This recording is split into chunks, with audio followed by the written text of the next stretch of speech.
everybody, Tim Norris here, aka Grey Elephant. Hey, this is Carmen, Fem Elephant. Coming to you from Grey Elephant Gaming.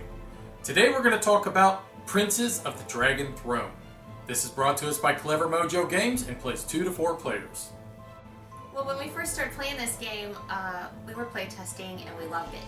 But we had just plain pawns for everything. So having the dragons and the knights is just amazing. Typically I don't talk too much about components, given that this is a prototype. But I really want to talk about it for just a minute because the artwork is absolutely phenomenal on some of these cards. Not just that, I mean, you're really drawn into the theme of this game based off of the artwork and also the components themselves. Yes, it's a prototype, I understand that things can change. But I think what I have here is going to be pretty well the finalized product. The Dragon Lords, the supporters, the guards, everything, it really just adds to the overall theme of this game. And I tell you what, I absolutely love it. There is a lot going on in this game. It requires a lot of thinking, a lot of strategy. First you have the deck building aspect, where you've got to pay attention to how many citizens, how many dragons, what the colors are. If you have all the same color, then you can't place correctly on the board. Then you also have the resource management aspect. If you run out of sheep, then you can't place dragons, and that can really mess up a couple of turns. I've had that happen. Then you also have the area control aspect, which is your main way of getting points. And on that alone, you have the kingdoms, the guilds, and the council chamber to keep track of. So there's a lot of strategy that goes into this game. I was surprised, pleasantly so, that this game is more about area control than deck building. It's almost kind of like a Euro deck builder because you're taking over the guilds, you're trying to take using your resources to gain prospects, to add to your hand. And I think what it's done is it's combined the area control, the resource management, and the deck building into one complete game, and it's done it very well.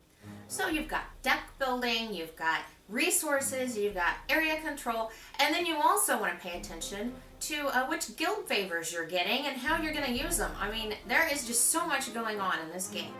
The other thing that I'm enjoying a lot about this game is the theme. I actually do get into this game when I'm playing it. I do feel like that when I'm trying to gain supporters and I'm trying to get prospects, and into my hand, that these are supporters that are going to go out into the lands and they're going to try to plead my case to become the next Dragon King. We go in there into a guild and we bam, kick open the door and we plead our case to them. We gain their favor. We put Dragon Lords into the council chambers who are pleading our case.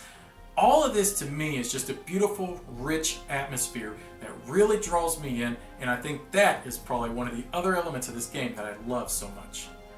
One aspect of this game is that your strategy can vary depending on which cards come up on the board. For example, if there's nothing but cheap dragons out there, I used to think, well, they're pretty much useless because they eat more than one sheep. But you can always use a clan favor or a guild favor combined with the cheap dragons and really change your strategy for the game. If I'm going to recommend this game to anybody, I would say you're looking at your medium gamer on up. This is not a light game kind of a game. I would say that you have to make sure that you are a person who is somewhat experienced in games and understand that this is going to take you some time to get through this game.